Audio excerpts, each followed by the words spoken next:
안녕하세요. 김어준의 뉴스공장, 이것만은 알아야 할 아침 뉴스. 또다시 이름을 잃어버린 ER뉴 코너를 담당하고 있는 시사인의 김은지입니다. 7월 8일 이후에 한 달 만에 다시 주말 특근의 진행을 맡았습니다. 대통령을 포함해서 직장인의 60% 이상이 휴가를 간다는 그야말로 휴가 시즌에 어쩌다 주말까지 주 6일 일하게 됐습니다. 쉬지 못하는 분들께 연대의 마음 보내면서 힘차게 진행해 보겠습니다. 김어준의 뉴스공장은 묻어왔던 지난 한 주도 다양한 뉴스를 생산했는데요. 알짜배기만 다시 모았습니다. 8월 5일 토요일 뉴스공장 주말특근, 지금부터 함께 하시죠. 뉴스공장 최고의 콤비 안민석, 김성태 의원은 이번 주도 아웅다웅 하면서 최강 호흡을 자랑했습니다. 내부자 둘 다시 들어보시죠. 여의도의 톰과 제리 내부자 둘, 더불어민주당 안민석 의원 나오셨습니다. 네, 안민석 의원입니다. 오늘은 뭐 없습니까? 계획 이거 없습니까? 그냥 안민석 의원입니다. 자유한국당의 김성태 의원님 나오셨습니다. 무대에 수고들 많으십니다. 김성태입니다. 목소리가 굉장히 힘이, 요즘 분위기가 좋으십니까? 분위기 전혀 별로 안 좋습니다. 자, 두 분 다 오늘 왠지 재밌을 것 같은데. 어제 처음 나온 뉴스였는데, 안철수 전 대표가 경선 출마할지도 모른다는 뉴스가 오늘, 나왔습니다. 제가 보기에는 이 정도면 안철수 전 대표 성격으로 봐서는 출마하는 거거든요. 출마하는데 이제 모양을 갖추고 의견을 들어보는 거지 출마하는 것 같은데 어떻게 보세요? 가서는 안 될 길을 가게 되면은, 그 말로가 좋지 않을 거예요. 가서는 왜 안 될 길입니까? 자신이 만든 당에 자신이 당대표로 출마하는 것인데, 뭐 어떤 점에서 가서는 안 될 길이라고? 안철수 만약에 당대표 출마하면 국민에게 염치 없는 짓이고요. 왜요? 안철수 후보가 표방했던 게 뭡니까? 새정치 아닙니까? 이 새정치는 이번에 제보 조작 사건으로 이렇게 박살이 났어요. 그러니까 출마해서 물론 당대표 전 될 성산이 높다고 봅니다. 그러나 국민들에게는 염치 없는 짓이죠. 지금은 안철수 대표는 대선 패배 그리고 제보 조작 사건의 책임으로부터 지금 성찰의 시간을 가져야지 국민들이 다음에 길을 만들어 주실 텐데, 성찰 반성할 시간에 다시 당 권력을 잡겠다고 나서는 것은 염치 없는 짓이라고 저는 그 정도 의견들은 당 내에서도 했을 텐데 그래도 출마를 하겠다는 걸 보면 뭔가 불안한 것 같은데. 아니, 안철수 대표 하는 일이 없잖아요. 예, 안철수 대표가 이틀 상간에 당 지도부와 당내 의원들을 만나는 그런 강폭 행보를 지금 보이고 있지 않습니까? 그 자체가 한다는 얘기죠. 출마하지 않는다면 굳이 그럴 필요는 없겠죠. 그러니까요. 아마 본인 스스로도 이 정치인과 연예인들과 이 똑같은 그 유전 인자가 있는데, 그게 뭔가 하면은 잊혀지는 것에 대해서는 아주 조급하고 때로는 그래서 이 사고가 나는 거예요. 그래서 당이 무너져가는 걸 막아야 한다는 그런 어떤 당원들의 아우성도 영향은 미치겠습니다만은, 아마도 안철수 의원은 이 제보 조작 사건에 대한 수사가 어떻게 보면 자신에게는 상당히 탄압이다. 또 자신에게 대해 자신은 큰 위기다 이렇게 판단을 했을 겁니다. 그렇기 때문에 이걸 극복하려면은 뭔가 정치 일선 현장에서 또 대표성을 가지고 하는 거와 그렇지 않은 차이가 엄청나게 크죠. 그러니까 지금 안철수 전 의원은 지금 조급함이 있는 것 같아요. 그렇기 때문에 정치적 판단을 하지 않겠냐 이렇게 보고 있습니다. 조급해서. 이유는 뭐라고 그러십니까? 안민석 의원님 사선을 내리하신. 그 나름대로 안철수 입장에서 보면은 지금 이제 당이 위기지 않습니까? 그래서 구원투수로서 이 위기 상황을 타개하고자 하는 생각도 있으실 것이고요. 그리고 사실상 국민당원들이 바라는 것은 이 위기를 극복해 달라. 그래서 안철수 당권 재장을 통해서 다시 안철수 효과를 기대를 하는 것이죠. 특히 내년에 지방선거 앞두고서 믿을만한 얼굴 마담으로 내세울 수 있는 사람이 안철수 말고는 딱히 보이지 않으니까 이런 안철수 당 효과를 기대하는 것인데 이렇게 되면 다시 도로 안철수 당이 되는 것이죠. 특히 아마도 지금 호남 지역의 국민당 단체장들과 지방 의원들이 굉장히 지금 불안해할 것 아니겠습니까? 지방선거가 있으니까요. 지금 대선 이후에 7월 말까지 저희 당으로 입당한 신규 입당 한 6천 명이 했는데요. 호남에서 이 6천 명은 대부분 다 새로 입당한 분들이 아니라 과거에 국민당을 갔던 분들이 복당을 하는 분들이거든요. 그러니까는 이러한 당 전체의 위기적인 불안한 이런 상황에서 내년 지방선거 앞두고서 안철수 스스로가 이제 구원투수로 등판을 해야 되겠다라고 그렇게 지금 판단을 하고 있을 것 같아요. 김성태 의원님 그렇죠? 뭐 본인 이야기 다 해놓고 뭐 저한테 굳이 동의를 구하는 목적이 뭐예요? 아, 지난번에 스위스에서 나는 안민석이 웬만하게 이게 참 끌어다 넣으면은 제가 그 다음에는 어떻게 되는지 몰라가지고 늘. 본인이 다 좋은 거 다 하고 나서. 예. 스위스 저 박정희 뭐 통치자금이 있었다는 거기에 이제 가서 교포들 모임을 만들었는데요. 거기 한 안민석이 뱅커 박정희 통치 자금 이야기를 은행에 너무 급하게 그렇게 은행에 섣부르게 꺼내지는 마세요. 은행 근무하고 계시는 교포 한 분이 제 손을 꼭 잡으면서 거의 눈물을 걸썩이면서요. 의원님, 김성태 의원님 제발 좀 잘 좀 해주세요. 그 눈빛을 제가 잊을 수가 없어요. 김성태 의원님 그래서 오늘 제가 할 말이 많더라도 오늘 제가 김성태 의원님 그분 생각해서라도 저는 자제하겠습니다. 그렇게 하세요. 최순실 부정축제 자산 찾아서 굳고 환수시키는 게 우선인데 이게 너무 정치적으로 강폭적으로 이렇게 나가면 제가 우려하는 것은 정말 정쟁으로 흘러버리면은 그런 안민석 의원의 순수한 열정도 때로는 이 정쟁 속에서는 묻힐 수밖에 없습니다. 네, 명심하겠습니다. 그래서 제가 조심스럽게 저도 드리는 말입니다. 네, 알겠습니다. 너무 화기애애하시게 서로. 왜 이러십니까, 두 분? 네. 자, 이건 어떻습니까? 아니, 한반도가 위기 상황인데 문재인 대통령이 휴가를 갔다. 이 시국에 휴가가 시국이냐. 라는 야당의 비판에 대해서 안민석 의원님 어떻게 생각하십니까? 만약에 대통령께서 휴가를 취소했다고 하면은 휴가를 반납했다고 그러면 어찌 됐겠습니까? 더 불안하다. 국민들은 얼마나 불안했겠습니까? 그렇게 생각할 수도 있지만, 역시 휴가까지 취소하고서 이 국면에 대처하는구나. 짠하다. 이렇게 생각할 수도 있잖아요. 제가 볼 때는 제가 지난번에 이제 대통령 모시고 특별 수행원으로 방문을 했지 않았습니까? 네.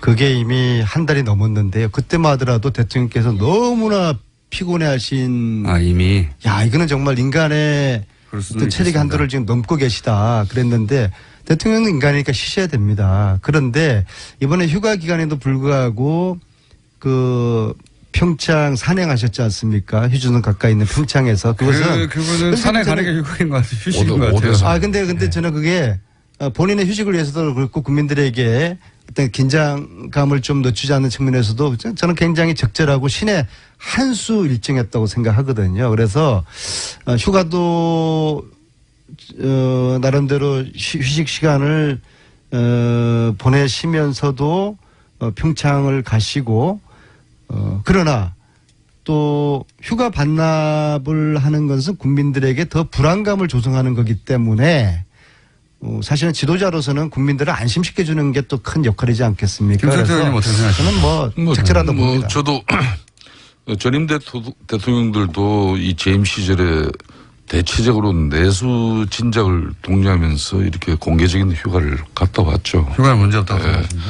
뭐 그런 측면에서 대통령이 휴가를 가는 것까지 타이밍을 말하는 거죠. 이렇게 뭐라 해서는 안 된다고 봅니다. 다만 대통령도 휴식도 필요하지만은 이 국정 그리고 국가 안보를 위해서는 좀 일관성을 유지해주는 그런 게 중요하죠. 북한이 이렇게 도발하기 하루 전날 우스꽝스럽게도 우리 정부는 사드 배치 문제만 가지고 보더라도 일반 환경 영향 평가를 실시한다고 그랬지 않습니까? 그 뒤에 대통령이 바로 북한이 이렇게 도발하니까 사드 배치해라. 이렇게 임시지만은 지시를 했는데 이런 게 좀 보면은 좀 그렇습니다. 그래서 제가 휴가는 가시더라도 사드 임시 배치가 아니라 좀 완전 이 배치라고 왔어요. 국가 안보 특히 한미 동맹 관계에서 북한을 갖다가 이런 지금 대하는 자세나 태도가 상당히 일관성이 있어야 됩니다. 지금 민주당 내부에서도 모 의원이 어제 제가 그 방송하는 걸 아주 애교 안보 전문가 분이 있는데 그분도 이야기가 대화와 이런 압력 압박인데 지금 양쪽을 다 구사하고 있잖아요. 지금은 대합보다는 강압 그분 표현이 강압입니다. 이게 북한을 압박을 미국과 같이 해가지고 어떻게든 북한이 핵을 포기하고 또 세계 평화에 이런 위험 요소로 남지 않아야 되는데 그걸 제일 이 38선을 앞두고 지금 현재 한국 대통령이 대한민국 대통령이 이게 판단이 자꾸 오락가락하면 안 되는 거죠. 그러니까 이번에 휴가 가셔가지고 그런 걸 깨끗하게 정리하셔가지고. 그러니까 구체적으로 어떻게 되는 겁니까? 사드를 그러면 환경영향평가 없이 바로 배치하는 거로 결정하라 이건 거예요? 그럼 사드 배치도 왜 지금 국방부에서 청와대 결정만 나기 기다리고 있습니까? 그러면 성주 사드 배치장 앞에 그 일부 주민들이 미군 이 군사 차량 이렇게 진입 자체도 지금 상당히 어려운 여건 속에서 이 제대로 지금 사드 이 대통령이 해라 그래도 지금 설치를 못 하고 있어요. 이런 나라가 어디 있습니까? 아니 그러니까 사드를 환경 영향 평가 없이 즉시 설치하는 것이 자유한국당의 입장인 건가요? 저는 국가 안보를 위해서는 얼마 전 내린 문재인 대통령의 그런 결심에 대해서는 우리 국민들이나 또 민주당 내에서도 일부 뭐 뜻을 또 좀 달리하는 의원들도 계시지만 이런 때는 저는 초당적으로 그런 부분은 다들 환경영향평가 없이 바로 사드를 배치하자. 대통령 지시는 그거 아닙니까? 환경영향평가는 해서 최종적으로 1년 후에 결정하되 임시로 배치하라는 게 지금 현재인데. 투명한 절차, 국가 안보를 위하는 문제에 언제 투명한 절차를 가지고 그 투명한 절차라는 것은. 그러니까 환경영향평가는 필요 없다. 미국에서 판단할 때는 대통령은 분명히 지금 설치를 하라는 건데 투명한 환경영향평가. 그러면 그걸 1년 있다가 하라는 거예요? 말이 앞뒤가 안 맞는 거예요. 앞뒤는 맞습니다. 지금은 임시고 1년 후에 최종 배치하라는 건데 자유한국당은 그러면 1년 후에 하지 말고 지금 하라. 이건 지금 북한은 계속 ICBM이다 뭐다 지금 이렇게 매일 도발 행위를 하고 있는데 그러니까 지금 하라는 거 아니죠? 언제 지금 1년 환경영향평가 기다리고 사드 배치를 합니까? 일비일비하면 안 되고요. 사드 관련해 가지고는 지난번에 문재인 대통령께서 미국 가셔서 절차적 민주주의에 대한 그 동의를 미국으로부터 얻었지 않았습니까? 그래서 환경영향평가에 대한 동의가 한미 간에 지금 있는 거거든요. 안민석 의원님은 환경영향평가는 반드시 해야 된다는. 네, 그것이 미국과 한국 간에 지금 서로 그 합의하에서 진행되는 합의라기보다도 미국의 동의를 얻은 거거든요. 그럼 환경영향평가 결과가 부정적이면 지금 민주주의 배치도 걷어낼 수 있다는 게. 그거는 뭐 어떤 결과가 여러 가지 다양하게 나올 수 있으니까 그때까지 지켜보면서 또 다양하게 변하는 국제 질서를 지켜볼 그런 또 기회도 우리가 가지는 것은 우리 측으로 봐서는 나쁜 건 아니죠. 안민석 의원님. 우리는 조그만 약소국이 미국 눈치, 중국 눈치 보면서 강대국 사이에서 방송에서 적절할지 모르지만은 갈팡질팡한 이야기입니다. 예? 지금 현재 집권당 이제 내리 사선 의원님은 안민석, 김성태 국가 안보를 우선시해야죠. 네, 공장장이 눈치를 줘도 안민석 의원은 굴하지 않았습니다. 꿋꿋하게 타사 프로그램 홍보에 열을 올리는 모습에 많은 청취자분들께서 재밌어 하셨는데요. 남성호님께서 주신 문자입니다. 안민석 의원은 시사정치보다 예능이나 개그 프로에 더 잘 어울린다라는 의견이 있었고요. 박연두님은 TBS가 너무 너그럽다라는 지적까지 해주셨습니다. 내부자들 코너에 또 눈에 띄는 문자가 있었는데요. 김성태 안민석 의원 코너 재밌다 였습니다. 사실 내용으로는 그다지 새롭지 않을 수 있는데요. 성함이 눈에 띄었습니다. 보내주신 분의 성함이 평택의 택시기사님이신 김성태 님이셨습니다. 토요일 아침 교통 상황은 또 어떨까요? 교통정보 듣고 이어가겠습니다. 국정원 댓글 사건 최초 제보자 김상욱 씨의 지난주 인터뷰에 반응이 매우 뜨거웠습니다. 그래서 고정으로 긴급 편성됐는데요. 고정 후 첫 번째 시간 직접 들어보시죠.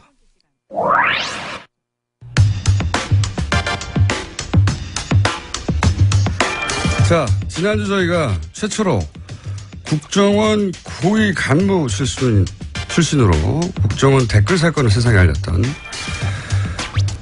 김상욱 씨와 함께 인터뷰를 진행했습니다. 그 이후 반응이 뜨거워서, 사실 반응이 안 뜨거워도 제가 고정을 하려고 했어요. 근데 말씀 반응까지 뜨거워서 임시 고정 코너가 되었습니다. 왜냐하면 말하실 수 없는 것도 많을 것 같아가지고, 그죠? 영원히 할 수는 없을 것 같고, 몇 차례 주요 국정원 적폐청산 TF가 선정한 아이템 중 몇 가지 중에 본인이 직접 관여했거나 혹은 좀 아는 내용 중심으로 몇 번 더 저희가 이 코너를 진행할 수 있을 것 같습니다. 그래서 다시 모셨습니다. 안녕하십니까? 안녕하십니까. 김상욱입니다. 지난 시간에 하다가 저희가 시간이 부족해서 급하게 마무리한 부분을 약간 다시 되짚어보자면, 마티즈 자살 사건이 있었지 않습니까? 네. 그 사건이 타살이라고 한다는 것은 아니라고 생각하신다 하셨는데, 네. 하지만 단순 자살도 아니다, 이건. 그러니까 서울시 그 공무원 간첩 조작 사건이죠. 서울시 공무원 유호성 씨를 간첩으로 조작한 사건. 그 사건 때 권 과장이라고, 네. 예, 중국에서 그 북한으로의 출입국 기록을 만들어내서, 근데 나중에 들켰죠. 네. 들켜서 그때 이제 번개탄을 피우고, 그다음 중간에 발견되고 다시 살아나고 이런 사건이 있었습니다. 네. 그 사건을 거의 그대로 복제를 했는데 중간에 무슨 예기치 못한 사고가 있었던 게 아닌가 이렇게 네. 예상한다고 하셨잖아요. 네네. 예. 거기까지는 말씀하셨는데 그거 말고 또 일반은 잘 모르지만 그때 전문가가 보기에 야 이거 이상하다라고 생각하셨던 점 없었나요? 우선 그걸 제가 이제 벤치마킹 했을 거다라고 주장하는 권 과장 사건에서 예. 권 과장이 그 일산화탄소 중독으로 인해서 예. 단기 기억 상실증에 걸렸다. 네. 그래서 그 부분만 기억나지 않는다라고 했거든요. 그래서 그때 다시 생각이 높긴 해요. 예, 이 RCS 해킹 프로그램과 관련해서는 국정원과 정부가 예. 굉장히 공경에 처했었던 것 같아요. 그래서 맞습니다. 어떻게 민간인 사찰 부분 특히. 그렇죠. 예. 검찰과 국회에 조사가 예정이 돼 있었고, 그래서 그걸 피해 나갈 수 있는 유일한 방법이 뭘까라고 했던 거 이제 고민하다가 예. 그걸 기획을 했던 것 같은데 유사한 방법으로 빠져나갈 것을 왜냐하면 성공했거든요. 공간적 그렇죠. 케이스는. 예. 들어가서 병원에 들어가서 외부 출입이 안 되는 곳에서 한 달 지났더니 가라앉아 버렸어요. 네. 그런데 이제 거기를 보면 이제 유서도 우선 굉장히 부자연스러웠을 뿐만 아니라 국정원 직원들이 예전에는 스마트폰이 없었어요. 근데 네. 스마트폰을 갖도록 하면서 전부 그 해킹 프로그램이 깔렸습니다. 일종의 스파이웨어인데. 국정원 직원들이 쓰는 스마트폰은 반드시 해킹 할 수 있게. 그래서 스파이웨어가 깔려 있어요. 예, 네. 그래서 MDM이라는 일종의 스파이웨어가 깔려 있는데 그러면은 직원들이 무슨 일을 어디에 있는지 거의 내용도 확인할 수 있을 정도라고 그래요. 그러면 위치 파악도 되고. 그렇죠. 위치 파악은 뭐 기본이죠. 기본이죠. 그래서 본인이 어디에 있는지 당시 그 임 과장이 어디에 있는지 충분히 알 수 있는 상황이었고 그런데 사고 이후에 처리 과정을 보면 부인이 무슨 119에 신고를 했다가 취소를 했다가 그렇죠. 네. 경찰에 신고했다가 그렇죠. 경찰에 했다가 또 취소를 하고 무슨 감사관실 얘기를 하고 근데 감사관실보다는 감사관실은 업무를 체크하는 데고 복무기강이나 사고에 대해서는 감찰실이 나서게 돼 있거든요. 그래서 아마 이제 감찰실이 이미 다 확인을 하고 있었을 것이다. 위치를 확인을 하고 있었을 것이고, 근데 그게 정확한 위치를 잡고 있는 건 아닙니다. 그러니까 대략의 위치. 예, 대략 반경 어느 정도의 위치를 잡고 있어서 그걸 찾는 과정, 그 다음에 사전에 약속된 그런 부분이 본인이 생존에 있어야만 할 수 있는 부분인데 아마 사고로 이어지면서 그런 그 초동 조치가 이루어지지 않아서 결국은 고인이 아주 그 목숨을 잃는 그런 사고가 된 것 같다. 그러니까 기본적으로 스파이웨어가 깔려있기 때문에 국정원 직원이 어디에 있는지는 국정원이 가장 먼저 아는데, 그렇죠. 그렇죠. 예, 그런 말씀을 하신 거고. 그런데 국정원에서 부인한테 전화해서 어디 신고하라고 하고 한 과정이 시간이 굉장히 오래 걸렸잖아요. 네. 결국 발견되는 게 11시 이후니까요. 11시 반인가. 그게 이제 국정원이 119에 신고하라고 하고 경찰에 신고하고 취소하고 하는 과정 전체가 필요 없었다는 말은 그렇죠. 하나 있죠. 예. 불필요한 과정이었죠. 그리고 그거는 뭐 제가 표현하자면 하나의 쇼였던 거고. 그런데 네. 이제 그게 너무 지체되면서 혹시 중간에 조치가 이루어져야 되는데 조치가 안 돼서 사망한 게 아닌가. 네. 이렇게 주장하신다는 네. 거죠. 일단 거기까지 알겠습니다. 자, 지난 시간 댓글 사건 관련해서 마무리를 해보자면 원세훈 전 국정원장이 심리전단, 이게 이제 심리전단이 벌어진 일이잖아요. 심리전단이 무슨 일을 하는지 몰랐다고 주장했거든요. 국정원장이 심리전단이 무슨 일을 하는지 모를 수가 있나요? 모를 수 없죠. 전혀 심리전단이 무슨 일을 하는지 예. 또 다른 부서가 어떤 부서가 무슨 일을 하는지 직원 개개인이 구체적으로 무슨 일을 하는지는 모르겠지만 심리전단 당시 심리전단 같은 경우는 특수 목적을 가지고 예. 활동을 했단 말이에요. 대통령 선거에 개입한 거죠. 그렇죠. 지금. 예. 불법을 저지르고 있었는데 다 드러난 그 원장님 지심이 강조 말씀에 드러났듯이 본인이 지시를 하고 했는데 몰랐다는 건 말이 안 되죠. 그리고 이런 일을 할 때는 사람도 우리 예산도 많이 쓰지 않습니까? 그렇죠. 외부의 협조자도 활용을 하게 돼 있고 예산도 많이 사용을 하고 뭐 예산 결제 당연히 해야 되는 거고 활동에 대한 결과물을 보고하게 돼 있습니다. 그런데 약 70여 명, 78명이 움직이면서 하고 있는 업무를 예. 보고하지 않았다면 그건 직무유기죠. 예. 그래서 전부 보고 받고 했을 것이기 때문에 원세훈 원장이 몰랐다는 것은 예. 전혀 말이 되지 않는다. 국정원의 특성상 말이 안 되는 것이다. 네. 예. 그러면은 이건 어떻습니까? 원세훈 국정원장이 안다면 그럼 이명박 대통령도 아는 겁니까? 이명박 최초 시작하면서 이명박 대통령한테 보고를 했을 것이기 때문에 그리고 청와대에서도 당시에 하고 있다고 들었었거든요. 그래서 청와대에서 하고 있다는 걸 모르는 청와대에서도 그 국정원 심리전단이 움직인 다음에 예. 청와대도 댓글 작업을 함께 했다. 그래서 국정원만 한 게 아니라 청와대 내 조직도 나름의 댓글 작업을 또 했다.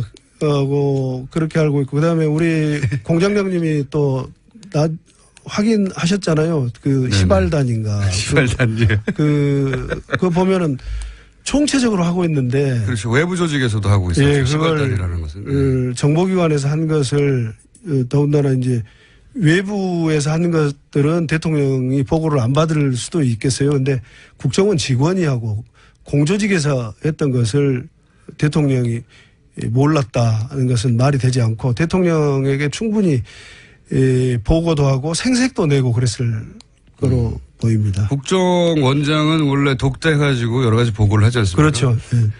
그리고 국정원이라는 게 대통령 기관이잖아요. 예. 대통령 직속기관이죠. 예. 대통령 직속기관. 어느 곳에도 소속되어 있지 않는 직속기관인데 네.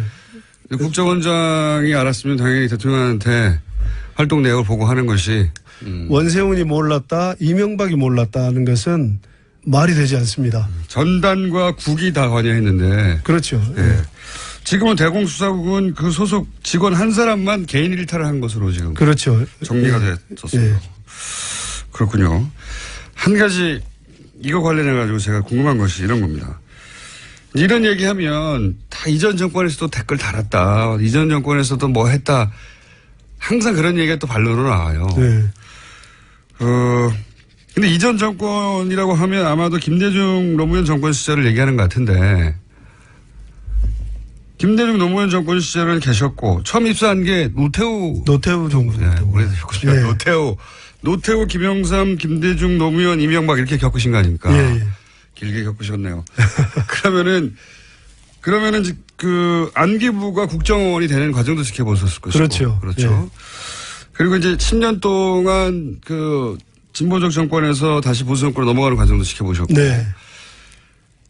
이 소위 이제 바로 직전 예를 들어서 노무현 정권 때 댓글 작업이 있었어요? 노무현 DJ 노무현 정부 때 댓글 작업은 없었습니다. 그런 그 대북 심리전이라는 것은 네. 지금 이제 방송으로 밝히기에는 정말 원세훈 원장이나 이번 댓글 사건을 저질렀던 사람들이 명분으로 핑계거리로 내세우고 있는 고유한 의미의 심리전. 네. 그런 부분은 다른 형태로는 있었는데 말씀드리기에 부적절하고 네, 그건 이런 말씀하시고. 댓글을 통해서 무슨 국민들에게 정부 정책을 이렇게 홍보를 한달지 또는 대남 심리전 원세훈이 말한 대남 심리전을 한달지 대남 심리전. 예, 네. 이런 건 원래 대북 심리전 하라고 그렇죠. 만든 조직인데. 심리전은 앞에 생략돼 있는 괄호에 생략돼 있는 게 대북이에요. 당연히 그렇게. 대남 심리전이라는 게 이건 북한에서 하는 거지 남한에서 왜 대남 심리전을 합니까? 그렇죠. 예. 예. 그래서 좀 말이 안 되는 거죠. 그 참여정부 이전까지 없었던 일을 이명박 정부에서 개척해서 시작한 겁니다. 대남. 예. 북한을 상대로 해야 될 그리고 북한을 상대로 하라고 훈련된 요원들이 이제 자국민을 상대로 심리전을 벌인 거 아닙니까? 그렇죠. 예, 그 기술을 가지고 네. 그런 걸 한 거고요. 이건 어떻습니까? 노태우 정부, 김영삼 정부, 김대중 정부, 노무현 정부, 다시 이명박 정부 쭉 겪으면서 정부, 그러니까 국정원 뭐 안기부에 계셨으니까 이게 차이를 보셨을 거 아닙니까? 네. 정부가 안기부 혹은 국정원을 다루는 방식의 차이도 있었을 것이고 네. 관두기 그러니까 이명박 시절에 관두고 그 직전에 노무현이니까 일단 그 두 개만 비교해 보자면 그리고 뭐 그 이전 정권도 비교해 보자면 어떻습니까? 어떤 차이가 있습니까? 느끼시기에. 예, 우선 이제 노태우 YS 때까지는 군인 같았어요. 저희들이 약간 아하. 군인과 같은 상명하복이 굉장히 엄격한 네. 조직이었고, 그다음에 DJ가 들어서면서 국정원이 됐죠. 이제 국정원으로 변화되면서 산업 스파이 같은 국익 보호 활동을 좀 하는 게 좋겠다. 이런 말씀을 하셔서 업무가 전환이 됐었고. 정치 사찰하지 말고 예, 그렇죠. 산업 스파이 잡아라. 예. 예. 그다음에 이제 노무현 대통령께서는 오셔서 이제 직원들과 대화도 해주시고 하면서 독대 보고도 대면 보고 원장 대면 보고도 안 하셨죠. 네. 그래서 안 받으시면서 직원들이 굉장히 민주화됐다라는 생각을 하고 살았었어요. 그랬는데 이명박 정부 들어서면서 굉장히 큰 변화를 겪습니다. 그래서 그게 특히 원세훈 원장이 오고 나서 직원들 간에 서로 굉장히 불신이 팽배해요. 불신이요? 하급 직원이 상급 직원을 다른 단위에 고발을 하고 이제 고변을 하는 거죠. 저 술자리에 있었던 일들을 술자리에서는 없는 데서 나라님도 요구한다고 그러는데 뭐 원장이나 이명박 대통령에 대해서 뭐 술자리에서 농담도 할 수 있고 네. 불평불만도 할 수 있고 그런데 그런 것이 자신의 지휘하에 있는 직원임에도 불구하고 그 직원이 하급 직원이 감찰실에 소위 찌른다고 하죠. 갖다 찌르고 그런. 그러니까 지금 말씀은 요약하면 노무현 정부 시절에는 뭐 상호 토론도 하고 막 그랬는데 그렇죠. 이명박 정권 들었으면서 싹 바뀌어가지고 다시 국정원 직원끼리 서로 감시하는 그런 분위기가 만들어졌다는 겁니다. 감시를 했는데 그게 완전히 파괴된 게 감시의 정도가 네. 하급 직원이 그 좀 전에 말씀드린 상명하복은 그만두고 자기가 관할하는 직원인데도 그렇죠. 뭐 무슨 6급 직원이 3급 간부의 감찰실에다 사적인 자리에서 있었던 얘기를 찔러가지고 왜 찔른다 할지. 그럼 어떻게 그 조직 생활을 합니까? 그렇죠. 감찰이 저 같은 경우는 이제 감찰과 인사 파트를 근무를 했었는데 감찰이 특히 잘 아시겠네. 예, 내사를 하려고 하면 직원들이 서로 감춰주거든요. 그렇겠죠. 네. 당연히. 그런데 이걸 일부러 와가지고 고변을 하고 했다는 게 이건 있을 수 없는 조직이라고도 할 수 없는 상태의 국정원을 만들어 놓은 겁니다. 그렇게 했던 이유는 아마도 이전 정권에 충성하는 사람이 누군지 감시해서 색출하라 이런 지시가 있었나 보죠? 그런 직접적인 지시보다는 분위기를 만들었다. 아마추어 원장이 와가지고 개인의 품성도 영향을 미쳤을 거라고 생각을 해요. 원세훈 원장 개인의 품성도 영향을 미쳤고 그다음에 이명박의 청와대에 파견됐다가 원세훈을 따라서 들어온 직원들이 있었어요. 네. 어떤 사람은 인사의 핵심 요직을 맡았고 어떤 사람은 특보라는 직책을 가지고 들어왔고 5급 직원인데 갑자기 원장 특보로 왔어요. 그러다 보니까 이제 그 5급이 1급 임명에 관여를 하고 그런 사건이 생기고 그 직원은 결국 나중에 박근혜 정부 때 해임됐던가 파면됐던가 했습니다. 할 얘기가 너무 많네요. 오늘 여기까지 하겠습니다. 네. 네, 다음 주에 다시 뵙겠습니다. 네. 김상우 씨였습니다. 네, 감사합니다. 네, 이 코너도 이름을 공모하고 있죠. 역시나 기발한 아이디어가 넘쳐났습니다. 0123번님은 김상욱의 실화냐라는 제목 제시해 주셨고요. 김태현님은 다크나이트, 7759번님은 정원이의 과거, 0584번님은 막장원 제시해 주셨습니다.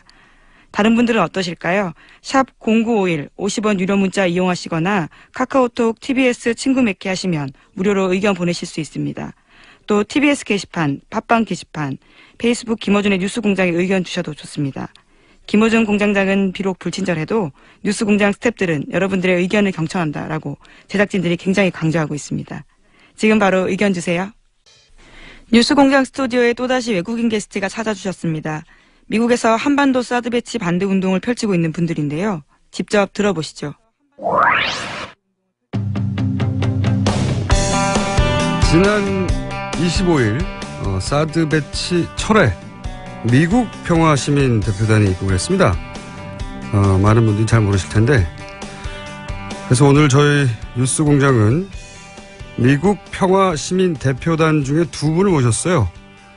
지난 2012년과 2016년 미국 대선 녹색당 대통령 후보였던 질 스타인치. 안녕하세요. Hi. 안녕하십니까. It's awesome to be here. 여기에 Thank you. 오게 돼서 너무 영광입니다. 네, 감사합니다. 그리고 미국 여성평화단체 코드핑크의 대표 메데안 벤자민 씨도 나오셨습니다. 안녕하세요. Hello. We've heard so much 안녕하십니까. about the show. 여기에 오게 돼서 아주 기쁩니다. 첫 번째 질문을 드릴게요. 우선 미국 시민평화대표단을 파견한 것이 이제 태스크포스라는 이름을 불린다고 하는데 1년 전에 결성된 연대 기구라고 들었어요. 이 기구가 어떤 활동을 하는 것인지 좀 소개해 주십시오. If you ask most Americans, 사드라는 이야기를 들으면 들으면 그 어떤 남자 이름 생각할 거예요. 그만큼 사드는 알려지지 않은 거예요, 미국에서. 그렇기 때문에 이 그룹의 가장 중요한 역할은 왜 사드가 한국 사람들한테 불필요한가? 그리고 왜 사드가 종국에는 우리 세계의 평화에 불필요한가? 그런 것을 알려내는 가장 기본적인 교육을 하는 것을 지향하는 그룹입니다. 알겠습니다. 자, 그럼 이번에 한국에 오신 이유는 정확하게 뭔가요?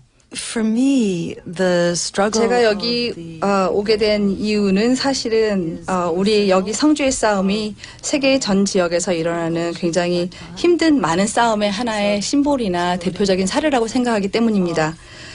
제가 여기에 예전에 그 녹색당의 대선 후보로 정치인으로도 왔지만 하지만 또 제가 심심찮게 여기서 지금 계속 저를 대표하는 말로 얘기하는 것은 화난 엄마. 예. 왜냐면은 우리의 미래가 사드는 끊임없이 증강되는 군비 경쟁이나 핵무기에 대한 위기 상황은 우리의 전체 미래가 달려있기 때문입니다. 알겠습니다.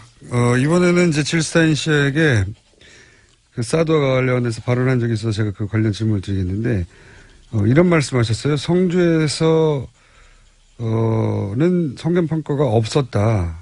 성주의 사드 배치는 생체 실험이다. 라는 표현이 있었는데, 제가 알기로는 하버드 의대를 졸업하신 내과 전문의로 알고 있는데, 사드가 인체에 어떤 영향을 미친다고 전문가로서 판단하길래 그런 말씀하신 건지? The only way to know is to do the. 그것을 알기 위해서 환경 영향 평가는 불가피합니다. 우선 알 방법이 없죠. 이 환경 영향 평가를 통해서 복잡하고 다양한 모델의 중층적인 환경 영향 평가를 통해서 사드가 우리의 생체 그리고 우리가 살아가고 있는 환경에 미치는 영향을 알 수 있습니다. 그 괌에서는 2년에 걸쳐진 굉장히 자세한 환경 영향 평가를 했다고 들었는데요. 성주 국민들 그리고 성주 국민들의 건강도 그만큼 보호되고 그만큼 존중되어야 한다고 생각합니다. The U.S. Army 미국 handbook 군 장비 사용 설명서에 의하면 사드에 노출되면 일정 정도의 거리에서 노출되면 이 내장 기관이 화상을 입는 것처럼 그러니까 우리가 전자오븐, 전자 마이크로 오븐. 예. 마이크로 오븐에서 뭘 음식 고기 넣으면 화상 입는 것 다 익는 것처럼 그렇게 된다는 이야기가 있습니다. 경고가 그렇기 있다고. 때문에 예. 인체에 어떤 영향을 미치는지 알려면 정말 자세하고 꼼꼼한 환경 영향 평가가 필수 불가결한 조건입니다. 그리고 다시 한번 얘기 드리지만 한국민들은 환경 영향 평가를 우선 받아야 할 존중을 받아야 할 권리가 있습니다. 만약에 문재인 정부가 사드 배치를 환경 영향 평가를 하고 나서 환경 영향 평가 결과가 부정적이기 때문에 사드 배치를 하지 못하겠다고 하면 트럼프 정부가 어떻게 나올까요? I think it would be 그것은 사실 상당히 멋진 일인데요. 그건 사실은 문재인 대통령이 주권 국가로서 거대한 제국인 미국에게 주권을 행사하는 일이기도 하겠고 트럼프를 생각해보면 아마 좀 비즈니스맨이니까 경제 보복을 할 텐데 그렇지만 다른 나라의 지도자가 그 다른 나라의 주권을 위해서 싸운다면 그것 또한 존중해야 되고 존중할 수 있다고도 봅니다. 질 스타인 씨의 견해도 궁금합니다. I agree with Medea. 미디아 씨의 대답에 굉장히 동의하고 문재인 정부가 주권을 내세우면서 한국민을 보호하기 위해서 그런 결정을 한다면 우선 첫 번째로는 한국을 굉장히 동등한 외교를 할 수 있는 나라로 인정할 것 같습니다. 인정할 수밖에 없는. 예. 다른 옵션이 없어서. 그리고 오히려 그 주권을 내세우는 나라로 인정함으로써 그게 협조적으로 될 수도 있다고 생각합니다. 그런 시각도 있네요. 트럼프 얘기가 나와서 얘기인데 또 갑자기 궁금해진 건데 트럼프 정부가 임기를 마칠 수 있을까요? there are a lot of people taking 많은 사람들이 거기에 내기를 걸고 있어요. 미국 국민뿐만이 아니라 세계 국민들이 다 그렇게 생각하고 있다고 들었습니다. 그런데 미디아 씨가 생각하기는 아마도 어려울 것 같습니다. 임기를 마치기 힘들 예, 것이다. 질 스타인 씨도 마찬가지로 생각하세요? I think his term is already over. 벌써 트럼프는 레임덕을 겪고 있고 지금 예를 들어서 지금 그 트럼프의 가장 강력한 중요한 의제라고 할 수 있는 의료보험 개정안이 벌써 3번이나 의회를 통과하지 못했습니다. 그것도 굉장히 창피한 의결표의 차이로. 그리고 아무래도 그렇게 되면 우리는 한국민이 보여줬던 경로로 갈 수밖에 없을 것 같은데요. 이제 탄핵하고 그다음에 촛불의 힘으로 탄핵을 했듯이 우리도 그를 탄핵해야 하지 않을까 하는 생각을 하시고 계십니다. I was going to say, the 자, 민주당도 싫어합니다. 그의 당인 공화당도 싫어합니다. 그리고 그의 가족들도 이제 서로 등을 지기 시작했습니다. 그렇기 때문에 별로 친구가 많이 없죠. 그러니까 점점 무너지고 있는 것 같습니다. 그 한국 촛불 집회에 대해서 몇 차례 언급을 하셨는데 언급하셨으니까 제가 한번 여쭤볼게요. 지난 겨울 내내 한국에서의 촛불 집회에 대해서는 어떤 인상을 가지고 보셨고, 예, 그 결과에 대해서는 어떻게 평가하시는지? we have seen in the last 지난 몇 년간 우리는 세계 여러 지역에서 민중이 일어나서 항쟁을 하는 것을 봤죠. 그런데 뭐 아랍 스프링이나 스페인이나 그리스 여러 군데서 봤습니다. 특히 한국 같은 경우는 부패하고 시민의 대표성이 없는 정부를 스스로 끌어내리고 보다 민주적이고 시민을 대표하는 정부로 바꿔내는 이러한 거대한 촛불의 물결을 보고 정말 전 세계 시민들은 큰 영감을 얻었다고 할 수 있습니다. 특히나 많은 시민들이 비폭력적으로 자신의 의사를 전달하고 민주주의를 수호하려는 움직임은 사실은 큰 감명이었습니다. Medea said it beautifully. I would only add 미디아 씨가 벌써 너무 멋있게 얘기해 줬었는데요. 사실 촛불 항쟁은 계속되고 있습니다. 김천 촛불 집회에 갔다 왔는데 거기서도 계속해서 시민의 목소리가 빛나고 예전의 촛불 집회가 부패한 정권에 대한 반대로 시작이 되었다면 지금의 촛불 집회는 군사주의와 그리고 주권을 찾아가는 시민의 행보라고 볼 수 있습니다. 이들을 통해서 전 세계 시민들은 미래가 시민의 손에 달려있고 평화와 정의와 민주주의를 우리가 지켜낼 수 있다는 큰 힘을 받았습니다. 그리고 한국민들은 촛불 집회는 이런 영혼들을 끌어내는 견인하는 역할을 했다고 볼 수 있습니다. 미국인들은 트럼프가 당선되고 나서 뭔가 좀 비현실적이라고 생각하지 않느냐고. 저희가 한국 사람들이 보기에는 굉장히 비현실적으로 보이거든요. 그 만화에서 일어나거나 TV쇼에서 일어날 일인데 진짜로 막 일어나니까 굉장히 비현실적이다. 근데 미국인들이 실제 자신의 대통령으로 트럼프를 바라보는 마음은 어떤 건지. the American political system has been 미국식 민주주의는 붕괴 직전입니다. 많은 미국 사람들이 사실은 이당 독재라고 하는 이 시스템에 독재. 대해서 환멸을 느끼고 이제 믿지를 점점 이렇게 불신을 하게 되었는데 특히나 그렇기 때문에 사실은 트럼프를 찍었던 사람들이 트럼프를 찍은 게 아니라 힐러리를 반대해서 찍었다고 생각하시면 맞습니다. 그래서 제3의 후보들에 대한 관심이 많이 있었으나 저 같은 제3의 후보들이 미디어나 여러 가지 언론의 주목을 거의 받지 못했습니다. 그래서 미국민들은 거기에 대해서 알지도 못했었고 트럼프가 대통령이 된 지금 미국은 앞으로 나아질 길밖에 없다. 이렇게 생각하시면 되고 굉장히 다이내믹한 운동성을 가지고 있습니다. 그러니까 잘 지켜봐 주십시오. 한 가지 더 얘기하고 싶은 건 유명한 소설가이자 시인 앨리스 워커 씨가 한 말인데 민중이 가장 쉽게 자신의 힘을, 정치력을 포기하는 것은 자신이 힘이 있다는 걸 모르는 것이다. 그렇게 말씀을 하면서 마치고 싶습니다. 그 미국 일반 대중이 탄핵이라는 것에 대해서 가능하다고 생각을 하나요? Oh, yes. It's very popular. 당연합니다. 굉장히 탄핵이라는 것에 사람들이 좀 더 적극적으로 반영하기 시작하고 트럼프가 트위트를 하나씩 더 날릴 때마다 사람들은 거기에 더 많이 결합하고 가까이 갑니다. 이제 한국에서 사드를 찬성하는 사람도 물론 있어요. 한국에서도.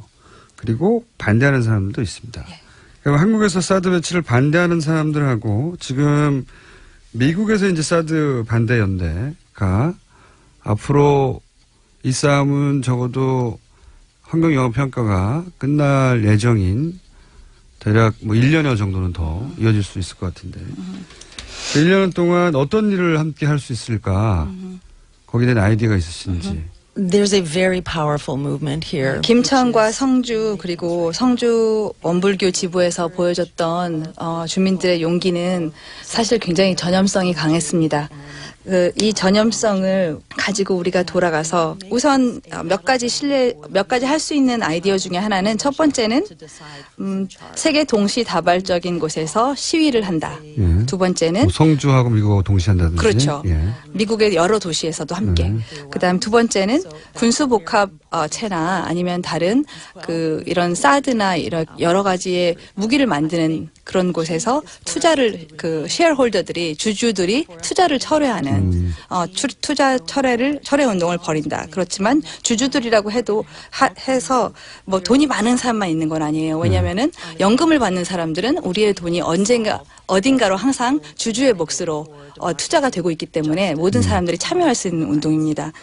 자, 오늘 말씀 감사하고요. 그러면 여기까지 하겠습니다. 지금까지 사드 배치 철회 미국 평화시민 대표회 질 스타인 씨 그리고 메데아 벤자민 씨였습니다. 감사합니다. Thank you so much. 감사합니다. Thank you so much. It's great to be on with such a famous person. 감사합니다. 이렇게 유명한 사람을 만나 뵙게 돼서 감사합니다. Thank you. Okay, good. 네, 강혜정님께서는 뉴스공장은 깊이가 다르다라는 칭찬해 주셨습니다. 이 인터뷰를 들으니 사드는 미국 트럼프 대통령의 의지가 더 큰 것 같다라는 건데요. 미국 내 시민단체와 한인들의 시위가 더 필요할 듯하다라는 의견 주셨습니다. 김어준의 뉴스공장이 다른 시사 프로그램과 차별화되는 점은 바로 출연진을 국내로 한정하지 않는다라는 점 때문인데요. 세계적인 석학 리처드 도킨슨부터 중국의 대작가 위아, 저도 정말 팬입니다. 이런 분들 좀처럼 만나기 힘든데 스튜디오까지 방문해 주셨습니다. 조만간 또 국내 라디오 시사 프로그램에서는 매우 만나기 힘든 외국 인사가 인터뷰 있다라고 하는데요. 많이 기대해 주십시오. 이어서 토요일 아침 교통 상황 알아보겠습니다. 청취자 여러분은 지금 어디에서 무엇을 하면서 뉴스공장 주말 특근을 듣고 계신가요? 인천공항이 휴가 인파로 북새통이다. 유명 해수욕장에 수십만 명이 모였다. 이런 기사 접할 때마다 상실감 느끼고 계신 건 아닌지 모르겠습니다. 비정규직 열의 7은 휴가 계획이 없고 자영업자 열의 6은 휴가를 가지 못한다라는 여론조사 굳이 거론하지 않더라도 우리 주위에는 무더운 날씨야 사투 벌이면서 고단한 일상을 버텨내고 있는 분들이 많습니다. 굳이 멀리 떠나야만 휴가인가라는 생각도 드는데요. 쉽고 간편하게 더위를 이겨내는 법 한 가지 소개해드리겠습니다. 선풍기나 에어컨을 켜고 혹시나 놓친 김어준의 뉴스공장 다시 청취해보시는 건 어떨까요? 그리고 또 자랑할 소식 하나 있는데요. 최근 실시한 청취율 조사에서 뉴스공장 주말특근이 동시간대 압도적인 1위를 차지했다라고 합니다. 주말특근까지 사랑해주시는 청취자 여러분들 덕분입니다. 뉴스공장 주말특근 오늘 준비한 시선은 여기까지인데요. 저는 월요일 아침 신선한 뉴스와 함께 다시 인사드리겠습니다. 감사합니다. 시사인 김은지였습니다.